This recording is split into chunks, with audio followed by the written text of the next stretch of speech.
Hi மக்களே, வணக்கம். இப்போ பார்த்திங்கன்னா கோரான்னு தெலுங்கில் சொல்லுவாங்க. தமிழில் புளிச்சக்கீரை தொக்கு.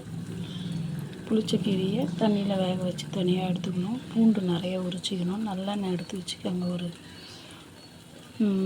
100 எண்ணெய் வச்சுக்கோங்க. புளிச்சக்கீரையை நல்லா அலசி வேக வச்சு தண்ணி விட்டு எடுத்துக்கோங்க.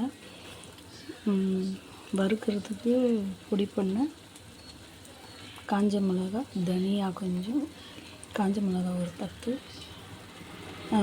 தனியா, பெருங்காயத்தூள், கொஞ்சோண்டு ஜீரகம், வெந்தயம் சும்மா 1/2 ஸ்பூன் போட்டு வறுத்து பொடி பண்ணி வச்சுக்கோங்க. எண்ணெயை ஊற்றுங்க. பெருங்காயத்தூளை போட்டு இந்த பவுட்ரு போட்டு இந்த கீரை எல்லாத்தையுமே மிக்சியில் ஒரு ஓட்டி அப்படியே கொட்டி எண்ணெயில் வதக்குங்க. சாதம் கிளறி கொஞ்சம் ஒரு கொட்டை புளி கூட வைக்கலாம், கெட்டு போகாமல் இருக்கும். எண்ணெயிலே வதங்கணும். சாதத்தை போட்டு சுட சாதத்தை கிளறி வச்சு நாளைக்கு கூட கெட்டு போகாது, அந்தளவுக்கு டேஸ்ட்டாக இருக்கும்.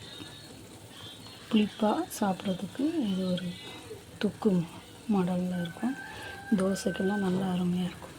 ட்ரை பண்ணி பாருங்கள்.